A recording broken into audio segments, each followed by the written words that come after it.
first on debut, Max Gawn. They say 208 centimetres. He's wearing number 37, a number worn by Jim Stynes in his early days. I thought, wouldn't it be great to get someone who's doing it a bit differently? I did it a bit differently, and why can't you do it? Melbourne in best position, and the big guy. As soon as I look at the 11, it reminds me of Stynes and reminds me of his battle, what I can do on the MCG to make the number 11 proud. Gawn with the one-hand pluck. Handball inside to Gawn. 55 metres, takes out the driver, sets sail for home. Big bearded Max sneaks it in. It's easy to forget about Max. He had 2 ACLs early in his career, 2009 and 2012. Gawn again. Have a look at this, another one for the Demons. It's Max Gawn. Full forward. Gawn. Big Maxi. Gawn goes back to the flight. That's it. I'm growing a beard this week. How good is this guy? What a leader he's been for this team through good times and bad. Maxi. He's got it. Well, how else would it end? But in Max Gawn's hands. Lastly, after 57 years of pain, it's coming home. There we have it. Big Max Gawn, game 200 this weekend. Welcome to the official, unofficial podcast of the Melbourne Demons, the DeeBrief. I'm your host, Adrian Hawthorn, rolling solo in the studio. We've got Matt Adams and Nuggets on via a video link. And Nuggets, I'll come to you first, brother. Maxi Gawn. We played the clip off the top and it certainly had me feeling pretty inspired and the goosebumps were going. It's a big week. It's a big week to lock down top 4, but it's a big week to celebrate an absolute icon, a legend of the club. What does Big Maxi mean to you?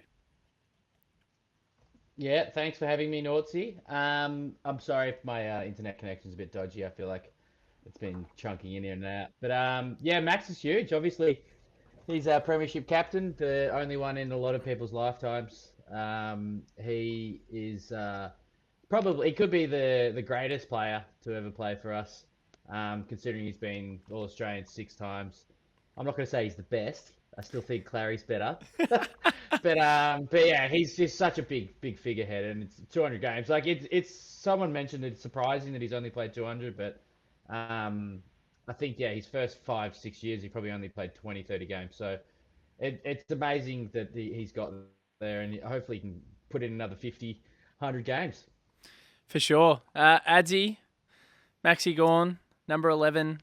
Love those comments about Jim Stynes, who was also a very inspirational figure for this football club. But he's certainly come a long way since smoking that dart in his car and getting caught in his first or second year, I think it was.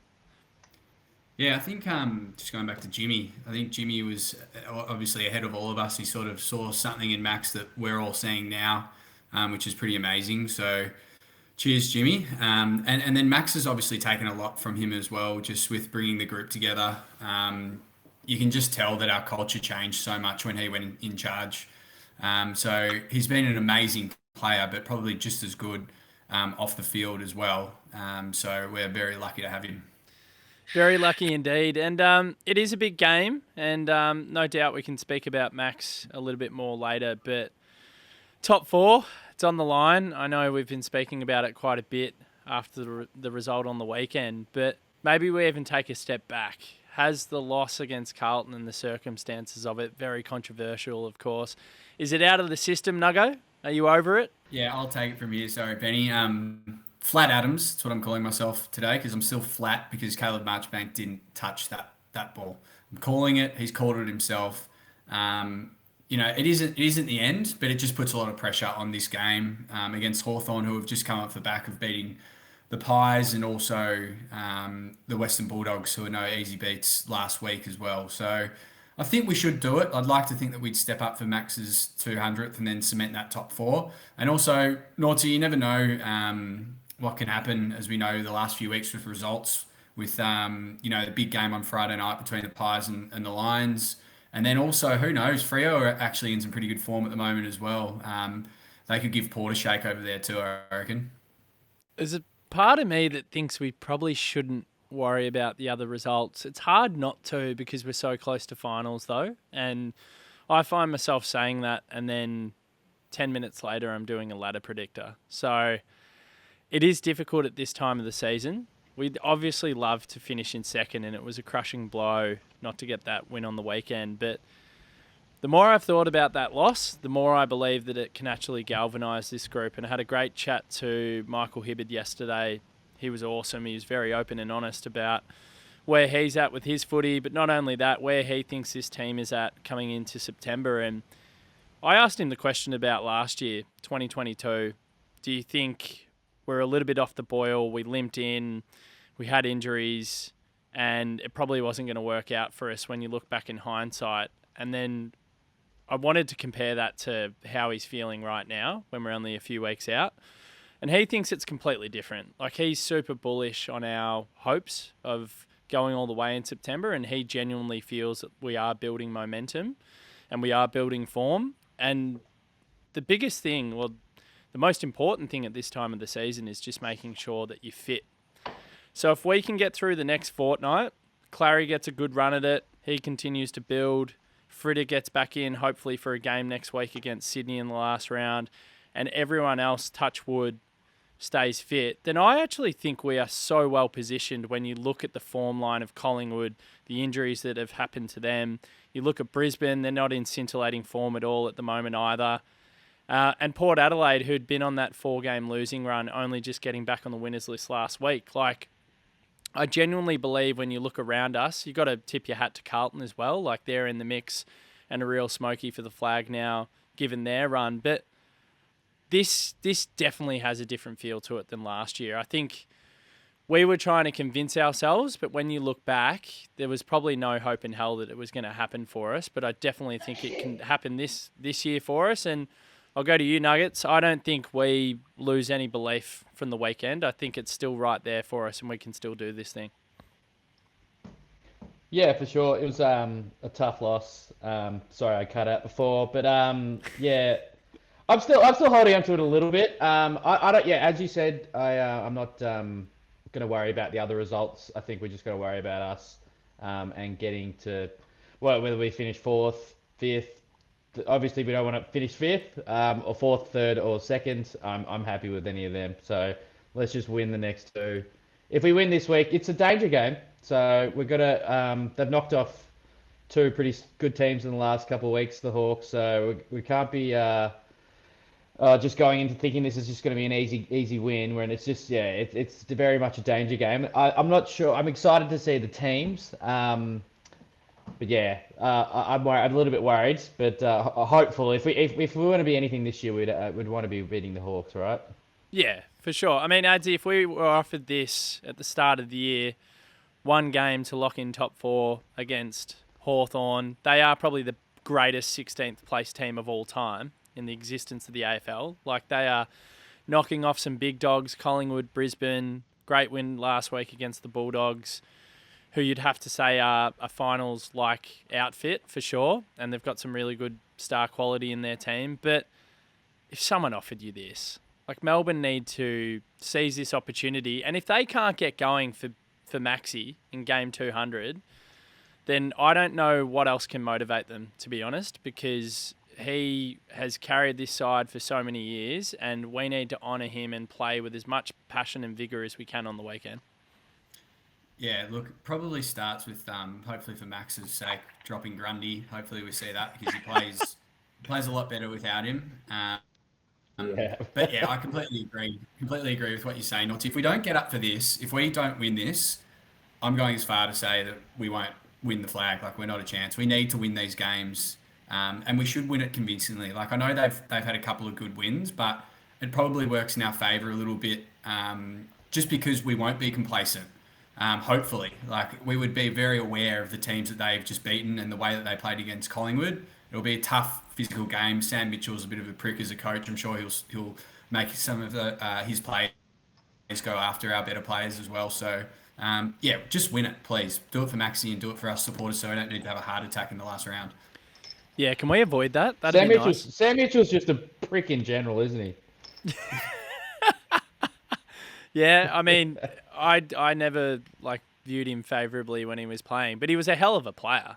Great player, and looks like a good coach. But yeah, go and get fucked. Yeah, it's gonna be a big day, and of course as well, it's the Pink Lady Day, the Breast Cancer Network Australia as well, which I think is such a good cause to be involved with, and both clubs have been doing this for quite a number of years, so that's very, very special as well, and it just parlays into the occasion with Max on the weekend as well. So there's a lot happening on Sunday, but the one thing that I know we look at it, each team on paper, but I just can't see this being a chill experience. I think they're really going to make us work for it. No. Yeah, we yeah, I don't know. It was same deal with the North game. I think Marcus said it in our thread. This is just never going to be chill, and he went for a walk. So I don't know. I'm expecting similar vibes. I think they'll come out hot. Hopefully we can stem it and do the job. That was funny. Marker ended up, I think, going for a walk. At the Vic Market. Going down to Vic Market. He went for a walk during the second quarter, I believe, of the North game when we're down by about 20-odd points. Said he was turning his phone off. I don't know if he actually did. Yeah. I'm going down to Vic Market. He went down there, did his shopping, and then we got a photo from him at about, I think it was 4:30, 40 minutes after the game had finished. And he was like, "Oh, we won." I'm sure he was watching on the phone, let's be real. Yeah, he would have been. Before we talk about Hawthorn and players and the forward setup and all those little conundrums that get spoken about every single week, last week was a real kick in the guts, but I've gone back and I've looked at the replay a couple of times, and I don't know about you, but I was pretty happy with the way that we defended, pretty happy with the overall performance. Some people will say, hey, we only kicked 8 goals for the entire game, but it was a finals type game, and every single possession felt like it was under pressure, and it was manic and it was chaotic. But for me personally, I know we weren't at full tilt last week, and you could make the argument that Carlton were playing out of their skins, but were you really disappointed with the performance? Because I've looked back at it and I almost feel like it wasn't a great performance by the boys, but I still feel like we did enough to potentially win the game. And I think, if anything, we just came up against a red-hot team that were uber desperate to finally reach finals and get back in there. And it's going to sound like a bit of a cop-out because they were missing some players, but there are parts of me that believe that we're still trending in the right direction, and nothing that happened last week will take away from the fact that I still think we've got what it takes. Did you look at it and were you disappointed, bitterly disappointed, or did you think we actually played okay? Nuggo? Me? No, I wasn't bitterly disappointed. I was just pissed off that Marchbank pretended like he touched the ball. But other than that, no, you can't be too disappointed with a 4-point loss. And the game, I think it meant more for Carlton than it did for us. We've already set our season up pretty well. They needed that. If they lose that, they might miss finals. So, it's round 22. Let's not get too carried away with it. What about you, Adzy? That was my mentality. Yeah, I'm the same. I'm obviously flat that how it ended, but I think the same as you, Naughtsie. I think we played well. It was like a finals-like game, even though it was low scoring. The pressure was unbelievable. I think it was the highest tackle count for both teams this game for the whole season. So, I'm not actually dark about us. It's not like last year when we were sort of crawling to the line. I think we're still playing really well. So that's why I'm going in with a bit of confidence against Hawthorn. Especially being Max's 200th as well. If we play that way that we did against Carlton, there's no way that the Hawks should be able to beat us. No. Cozzy, first hanger. Can we celebrate that? I missed it because was it during the Yeah. It was right at the start of the game, wasn't it? Because the Tillies was still on. So yeah, I pretty much missed the first half because that penalty shootout felt like it went for an hour and it just rattled me. I just didn't focus for the first half in our game. Well, Cozzy has taken a hanger, so we've been crying out for it live. And I saw it. I saw it live, but I Yeah. probably wasn't as animated as I should have been because of that same thing. The Matildas were playing, and I was like, oh, I've got one eye on a screen watching them, and then I saw Cozzy take the hanger, and I admittedly didn't get that pumped up about it, which is really silly because he got pretty bloody high as well. It's great. It was awesome. Yeah. It was an awesome grab. Did it win Mark of the Week or anything? Don't know. I got nominated. I'd love to know. Definitely got nominated, but I actually haven't had a look at it. He's got so many noms now. He's getting nominated. He got nominated last week as well for Goal of the Year. God, he's fun. Yes. No, he's the best. I did feel like He's in crazy form. I felt like the Smalls were down last week, though. I feel like Chandler, Cozzy, very down. Melk was down as well. It was annoying that the Smalls and the Mediums have been so good in recent weeks, and they've been on fire. And then probably when we needed them on the weekend, because the ball was hitting the deck so much, they didn't come to life. And I don't know. I don't think that's where we lost the game. I think we actually lost the game during the first 5 minutes of the last quarter when we gave up those 3 goals. That's where we lost it. We shouldn't have done that. We had all our A-grade mids in there at clearance, and we somehow let them waltz it out, which was really, really frustrating. I've got another one on here. You go. But to go back to that, sorry, it is good knowing that we can, and we've done it multiple times now, that we can come back from being down by over double digit points basically in the last quarter, and we've done it multiple times this year now. So it's a good thing that we're running out games and chasing teams down, I think. Yeah, but why do we? I posed this one to Hibbo, and I don't know. I think I should never be posing a question to a player about why do you lose leads and why do you not fire up until you're behind. I feel like it's still a problem that it's like it lights a fuse underneath us when we go behind, and we're really good at chasing down leads. But why do we get ourselves into that position? That's what frustrates me, Adzy. Like, we've done this a few times recently. We did it against Richmond. We did it against Adelaide. And then it happened again on the weekend where in the third quarter you're down by 2.5 goals and then you finally flick the switch. And then the same thing happened at the start of the fourth. You're down by 3 goals and then you flick the switch. Like, just why is there some lack of intensity, or why it might even be a mental thing where we drop our bundle for 5 minutes and the team gets a run on? Like, maybe it's just the competition. Maybe the competition's just super close now and you just can't have it on your terms all the time. Yeah, I think that's it. Like, I don't think, I mean, I haven't heard what Hibbo said if you asked him that, but I don't think the players would even know. I think you just got to give credit. Like, Carlton played really well at the start of that quarter. And it's almost more impressive, I think, as Nuggets was saying, that we do come back. They kicked a few quick goals, which was annoying, but they're a good team. They just won 7 in a row and they came out firing. Like, I'm sure we'll do that soon against the team as well. It's not going to stay like that. I think there's just been a few times where, unfortunately, a few teams have gotten on top of us. And then I think if you look at it glass half full, it's better that we don't just get rolled. We actually reset and we come back.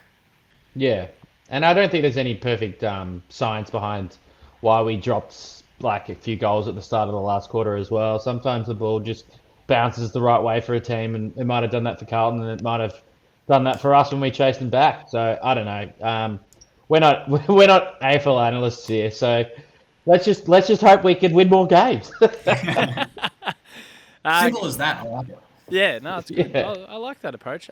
Clayton Oliver last week, I think he had 8 to half time, and then he just went berserk in the second half. I can't believe he had 13 tackles and 10 clearances. Yeah. Can I just say, like, fucking hell. Like, he's been out for 10, what was it, 10 weeks, 11 weeks or something. For him to take one half of AFL football to just get back into the swing of it is unbelievable. And then after that, I think he ended up with 28, 10 clearances, 13 tackles. Like, he's just different. And then we'll probably get him for a full quarter effort against the Hawks as well, hopefully, unless Finn McGuinness goes to him, who may slow him down a little bit. But it's good luck. Yeah. Good luck. He was outrageous in that second half. Like, he He was so good. I thought He was so good. I thought Viney and Brayshaw just continued on their merry way. They were awesome. Track was great as well. 24 and 2-2. Should have been 3-1, as we know. Yeah. But he was... Does that count as his point? Yeah, it's his point. He got the point. But the other guy touched it. No, I'm pretty sure it's his point. Looking at Track's face when he was looking up at the score review, and he's just sitting there waiting for the result, and I was just like, "Fuck, man!" Like, I know you said it in the. It was painful knowing it was going to come. I know, and it was just like I think Adzy, you said it in the thread. It was like what was painful was like Track kicks that. It's 3 goals. It's 24 touches. It's potentially 3 votes. He's kicked this bomb from 50 to steal the game off Carlton. Like that could have been his massive moment, that champion moment. And I love that he went for it. Like, I love that he just wheeled and went for it. He was like, fuck it, I'm going to be the man. Yeah. And he'll never lose that mentality. Like, he always wants to be the man. And we'll see many more moments in finals from him, no doubt, where he stands up. But, God, it was frustrating because we could have looked back on that and just been like, Track, these are just the things that he does in big moments. Yeah, well, he basically did do it. It's just annoying that it doesn't reflect that way. But yeah, I don't think that he'll. Can you tell I'm still angry? But yeah, I don't think he'll change his ways, which is awesome. He is a superstar. That's what superstars do. They have a crack in those moments. And we probably, I don't know, probably only have maybe a couple of players in our team that would go for stuff like that. So. He'll do it again, but next time we probably won't have a liar on the line, so it'll probably go through.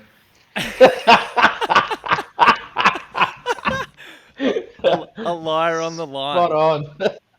A liar on the line. I love that. That is so clever. I don't think anyone's brought that up so far. I don't know where you got this, Adzy, but there's a quote from Marchbank that you brought up in the thread, like literally a couple of hours ago. And we've been over it like 4 times. I thought we were letting it go. No, I don't think we can let it go. I just hadn't seen this one. So he said, my heart stopped. I thought they kicked a goal and I thought I'd just cost us the game, but they called it the other way and here we are. Didn't he come out the next day and say he got a fingertip on it to ABC? Yeah. He's a liar. That's why. So, yeah. He's clearly, like, you could tell as well. This is the last thing we'll say. Yeah, let's move on after this. Go. On the line, though, all of the Carlton players were head in hands. Like, they had conceded. So, except him. Yeah. He made it up. Is that it? Do we bin it now? I think that's it. Yeah, we've binned it. Okay. Move on to Hawks. If we win the game this week, which we should do, I think that's the last. We won't ever think about that ever again. Because the only way that'll keep hanging over us is if we lose games. Yep, I think it'll remain there only because of one thing. So I agree with you. If we win this week, we can forget about it for a bit. But when we play, or if we play, not when, if we play Carlton in a final at some point in a month's time, we'll be thinking about it. Trust me. I'll be thinking about it. Yeah. Like, I personally will be, because I'll be like, there would be nothing better than for us to beat them in a final and then reference that Marchbank decision and throw it back in their face. Being like, it didn't matter in the end. It didn't mean anything. I know. They don't have any finals experience, though. So, like, from our winning perspective, I think if we face them in the final, I'd love that, because... Like, Patrick Cripps has never played a final. Like, how crazy is that? Like, wow. Some of these players who are champions of the game, supposedly, they've never played a final. So let's turning on Cripps is big. yeah. But still, like, we've got players who have like tons of finals experience. So I think bring it on if we're playing them in the final. So how do you seed it now? Where is it at, Adzy? I'd love to get your take on it. Collingwood, Brisbane, Port, Carlton, Melbourne. What are the seeds? Who are the biggest threats? How do you see it shaping up now? Yeah, it's so hard to tell. I've stopped doing the predictor. So I'd Good. like to think there's still a bit of faint hope for the second spot, but I think likely will be third or fourth. So either play the Pies in the first final, or Brisbane probably, possibly Port. So I have no idea basically. Yeah, but like, who's the threat? If you do seedings, I'll do the seedings if you want. Yep, I'd still have the highest threat Collingwood, without a doubt. And then the second biggest threat would be Brisbane in Brisbane. And then after that, I'm not worried about anyone really. Okay. So they're the two. I reckon we can beat. Obviously, it'd be hard to beat Port and Port, but I feel like they might be a 1 or 2 years too early, and I think we can easily get that job done over there if we needed to. Yeah, I agree. I think biggest or hardest game is playing Brisbane in Brisbane probably.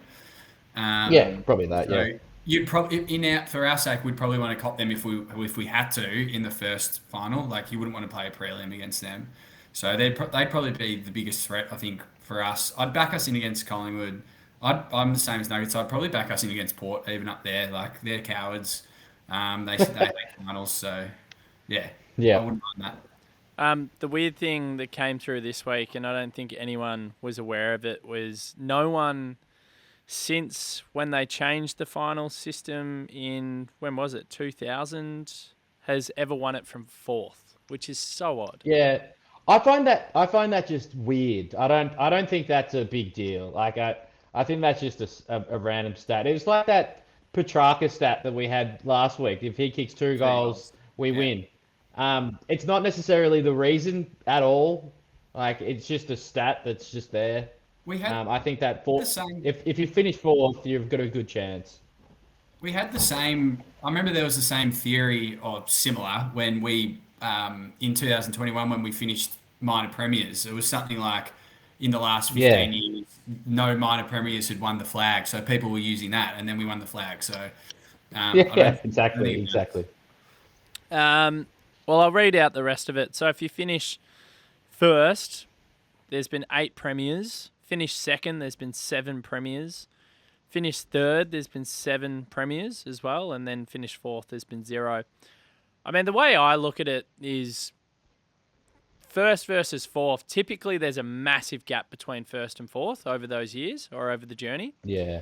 But the competition has got so much more even, particularly in the last 3 to 4 years, that the actual gap now between first and fourth is tiny.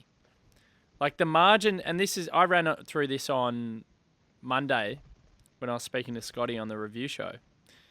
We beat Collingwood by 4 points. We beat Brisbane by 1 point. We lost to Port by 4 points, and we lost to Carlton by 4 points. Like, is that not evidence of how incredibly tight this competition is? I just go Collingwood. Yep, they're a really good side. They're a threat on their day. They've got some quality players. Brisbane, same thing. Port, I kind of agree with. I think it's probably a bridge too far for them because I do think they're a little bit raw and defensively they're suspect. Carlton are riding a wave, like a massive wave of momentum, but then I come back to Nuggets' point. They have no finals experience. And I know they played in the finals-like game on the weekend, especially that last quarter. It was fucking mental, that pressure in the last quarter. That was finals footy. And well done, you held up for that last 11 minutes. But it wasn't. Well, it was. It was. Well, it wasn't because it wasn't finals. It was round 22. Sorry to just argue with you for no reason, but I just think if there was finals, like if there was a knockout final, we would have gone harder. I reckon. We would have gone harder. I reckon we went as hard as we could have. No, I reckon we would have gone harder. Okay, that's an interesting basic take. Well, we might have had different tactics. Like we might not have played a big indie spud ruckman instead we might have played other people. Like we might not have done project players. Cox, we might have played for the win. Can I ask you something, Benny, just quickly before the teams come out? When we're talking about big indie spud, who are you wanting to see in the forward position now? Well, I think it has to go down to my boy Joel. Is Joel getting it? Honestly, well, if that's the option, like if only if like if Ben Brown, I feel like he's been draining his knee for the last 10 years, so he looks like he's shot Forever. I think we've lost Adzy, have we? Yeah, we'll get him back. He'll come back. Yeah, no worries. Keep going. T-Mac, if he can like get himself right at all, I don't know. He's still a better option than Grundy. Grundy's just not a forward, and Max is worse when he plays. So it just seems like an absolute no-brainer that he goes. We may as well trade him as well. But like, we could go smaller. Like we can put someone else like Spargo in. I reckon Spargo in would see us in better stead than having Grundy in. Wow. Okay, that's interesting. I actually do like the idea of Spargo coming in, but I think it might be at the expense of a JJ instead. The stats on the couch were wild about Tomo Grundy. back. We could have Tomo in defence and then Joel, my boy Joel forward. Yeah, welcome back, Adzy. The stats on Brodie Grundy on the couch, I sent them through. So yeah. Brodie Grundy, it was the lowest rated game of his career. The guy's nearly played 200 games of AFL footy. And then the second part was when Max doesn't have Brodie this year, he's been the number one rated player in the competition. Number one. With Brodie, 66. I also, just being selfish, want to see him get another All-Australian too, and I don't think he'll do that with Brodie in the team for the last two rounds. Like, I think if he has two good games to bring it home, that's another AA. I think, and then one off Buddy. Do you reckon oh god, All-Australian, surely it'd be too hard. I reckon they'll put him on the bench. No, but I reckon it's been proven through this Brodie Grundy and Max Gawn and also Sean Darcy and Luke Jackson, the two ruckmen in a team doesn't work. You need to just have one out. So I reckon the All-Australian selectors will make a point of only having one ruckman. Yeah, but they're all idiots. They put players everywhere. Yeah, and also, I know, but they're all about the current environment, and that's what it's showing. Yeah, I don't know. Like, yeah, but hang on. I feel like he's pretty loved now as well. Like he'll almost remember when Joel Selwood used to just get in for being Joel Selwood. Like I think one of the selectors actually, like I can see that sort of happening with Max. Like I feel like obviously he deserves it if he didn't get injured and didn't have the indie guy playing with him. But like I still think that they know that he's a great player. Yeah. I think he just needs to have two big games, 25 touches in each, kick a goal, take 10 grabs, and then he's home. 38 hit-outs. Yeah, and then he's home. And he'll want to have a huge performance in his 200th. Like, I know all the other players will be there and they'll want to do it for him and honour him in the best possible way, and that's to help get us a victory. But, mate, Max loves being the main man. Like, he relishes responsibility. So I'm expecting him to have a huge performance on the weekend. And I think if anything, the one positive from last week from having Brodie there last week is Max played less minutes than he has been in recent weeks, and he might just be a little bit fresher. I think that's the only positive to come out of the whole experiment with Brodie Grundy. The only positive it's kept Max fresher. That is it. And that was there's no way that was intentional. That was completely unintentional. Could be a huge positive in the long run though. Like could be. Yeah. And also, but that's not what they were planning. He was pretty handy to have when Max went down injured as well. I agree. He's a great backup ruckman, and I'm pretty sure if we go back in the tapes, that's what we were saying at the start of the season. So, look, he is a good backup ruckman. If Max retires in 2 years and he's still around, then great. We've got him. He's probably still a top 15 ruckman in the comp. He's probably. I don't know. It's such a strange scenario. It's pretty good. It's better than that. Means he should be a number one ruckman somewhere. Yeah. Yeah. I'm comfortable. I'm comfortable with him potentially leaving if he wants to be the main man somewhere else. If he feels like, no, I need to be the number one ruckman, I can't be living off the existence of a number 2. So be it. But if he actually leaves the footy club, it's going to be a weird thing to look back on. Apparently he's well loved and he's actually a great guy and he's embraced the joint and the culture and everything, and that's awesome. And we love him for that. But we will look back on it and be like, that was really fucking weird. Oh, yeah, for sure. I think all the Collingwood supporters very much expected this to happen as well. So they're gloating a little bit, but we're still their number 1 threat probably. So I don't really care about this situation that much as long as we win.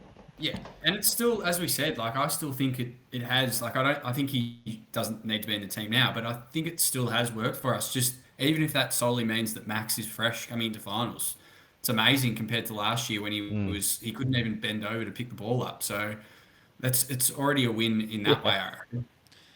Boys teams. So this is what we've currently got at the moment. And I might just quickly check the emergencies. Oh, that's really disappointing and I'm not happy about that. So, ins. Adam Tomlinson, Bailey Laurie, Charlie Spargo, and Josh Diesel Shackey. Oh, the Shack attack. I like it. And out, Michael Hibbard as the sub. And then I go to the emergencies list, and Hibbo, who I spoke to yesterday, isn't even an emergency, and I'm filthy about that because the full teams won't be confirmed until tomorrow evening. That's harsh on Hibbo, just quickly. Is it not, Adzy? It doesn't say why he's out. Well, it says I think it's stiff. I think it's stiff regard, but I still believe that he'll be in our finals team. I don't know why I think that, but he is like a finals player to me. He's had plenty of experience, and he just seems to step up on the big stage, I reckon, on those good players like your Charlie Camerons and stuff. So maybe he does have a little niggle, but yeah, I think that is stiff to answer your question. Very, very stiff. Shacky, is he a chance?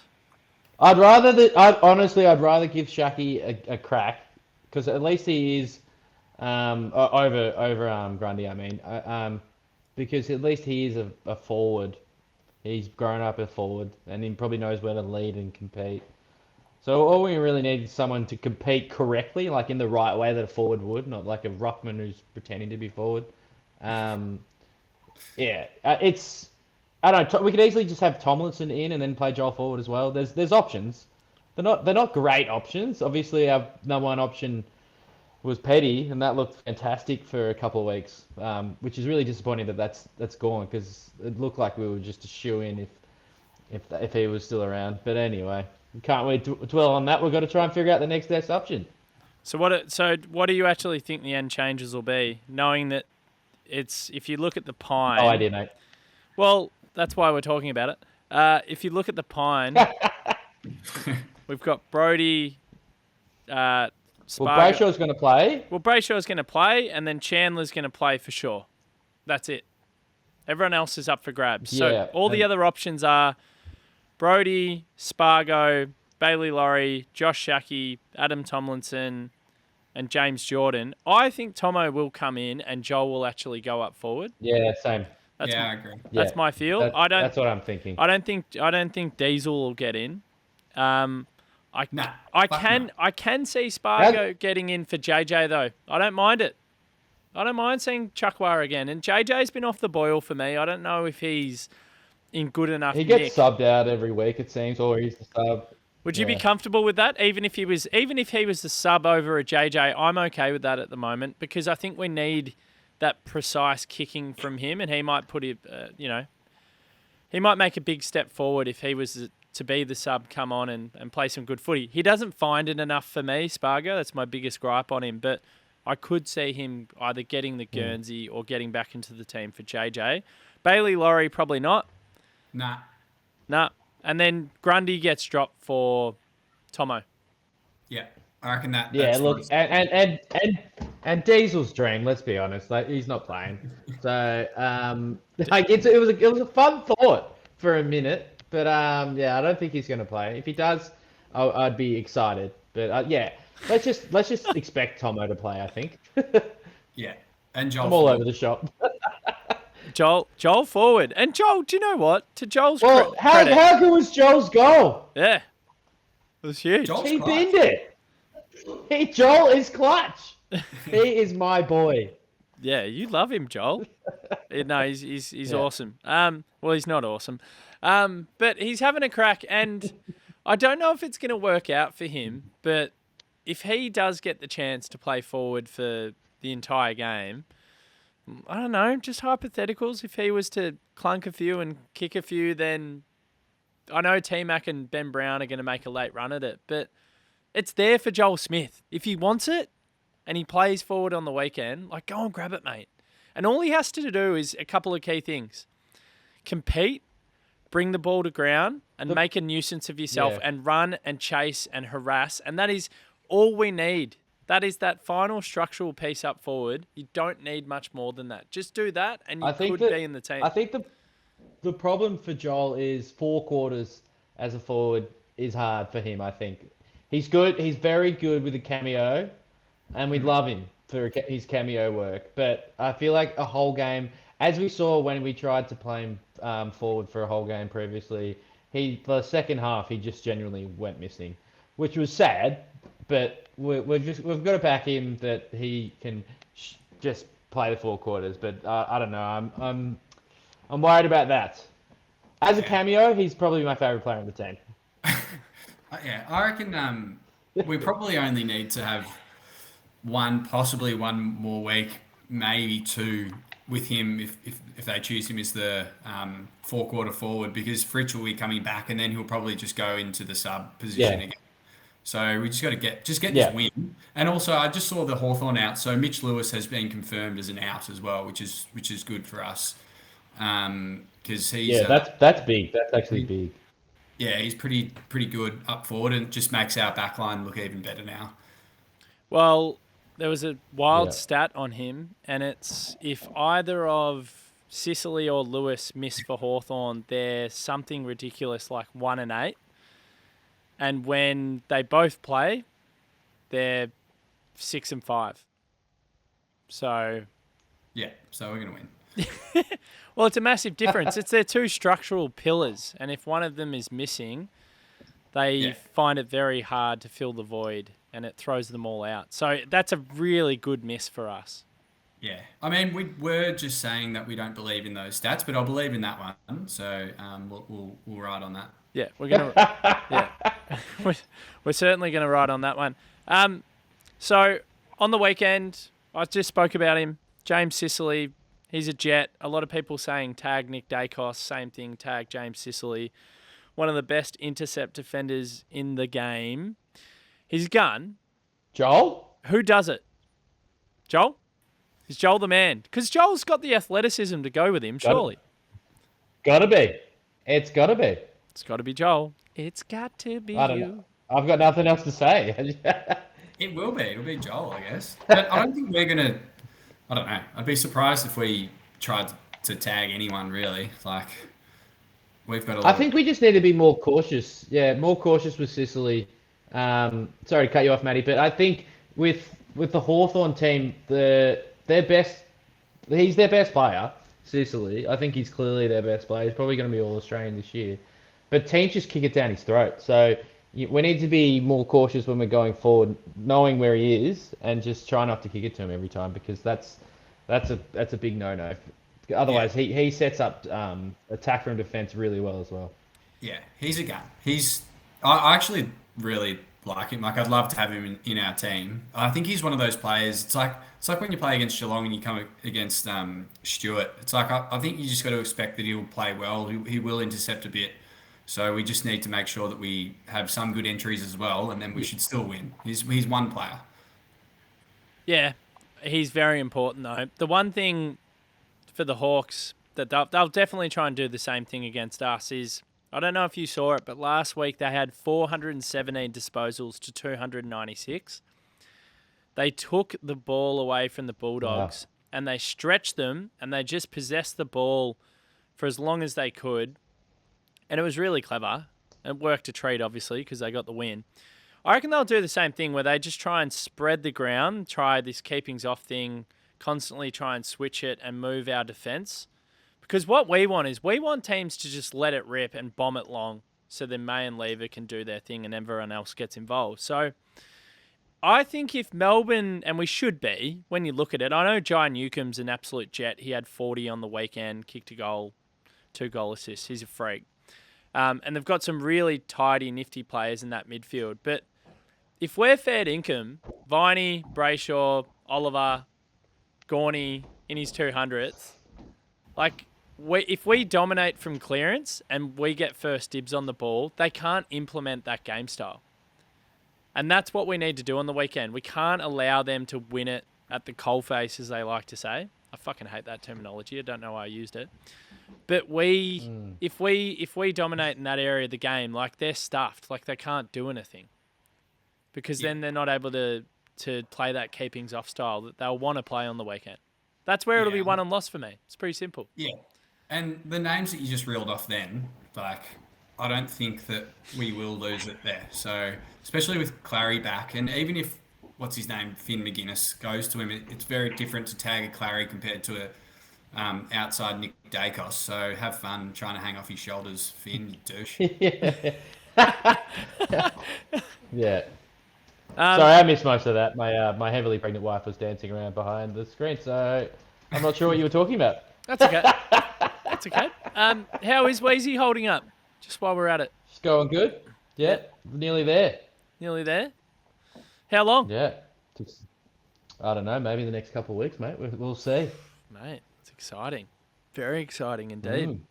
Good luck with it all. Yep. It's a crazy. Hopefully he doesn't fall on a final. I reckon the bub will. Little Matty will do well. Yeah, for sure. Little Matty. Little Matty, you think it's... I'm hoping it gets in before Father's Day, so I get a Father's Day this year. Oh, that'd be nice. That'd be very nice. Boys, any other queries, thoughts, concerns heading into this one? Otherwise, we can simply go to predictions. We can wrap up if we need to, but yeah, just bank the 4 points. I know it's not going to be chill on Sunday. They're going to want to take a scalp, and it's the last time that. Well, they've taken 2 they scalps. can take a scalp. They've already taken 2. 3. I feel like, 3. Well, yeah, 2 in the last 2 weeks. I mean, and if they won this one as well, then you'd almost be dumb to not get on them for finals next year, because they look like they've got a good young midfield. As you mentioned before, Newcomb's a gun. Will Day's an absolute gun. I think they're doing it right, but just surely we can just bin them. Like, it's round 23. Their seasons, they've got nothing to play for, really, do they? Yeah, it's not how Sam Mitchell thinks. I don't think it'll be. I'm just worried about, because they went really hard physically at Collingwood. So I'm just hoping that we can win, obviously, but have no injuries as well. That was one part that I was worried about thinking about this game with us last week. Hopefully we're not that fatigued because of the game against Carlton. We were going so hard, both teams, smashing each other.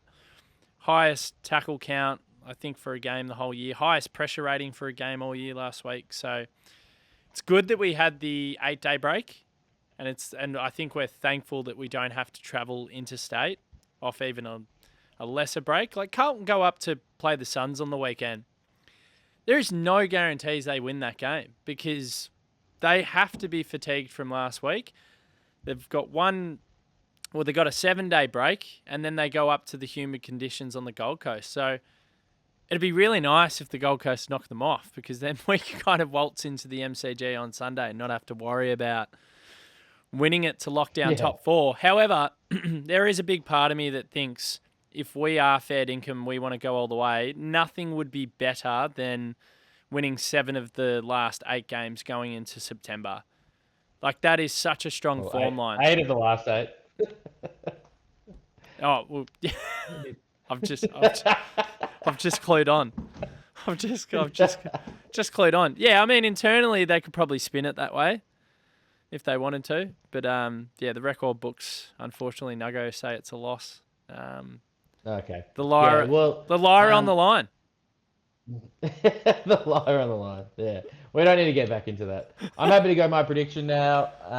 My predictor is they'll throw everything at us. As Adzy said, I am a bit worried that they'll be quite aggressive like they were the Hawks, the Pies game.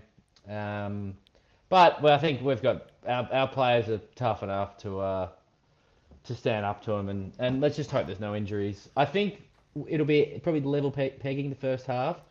And then Sicily will get completely taken out of the game by my boy Joel, and he'll kick a couple of goals in the third to kick us away, and we'll win maybe 40 points.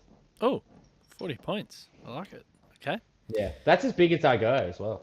Yeah, that is big.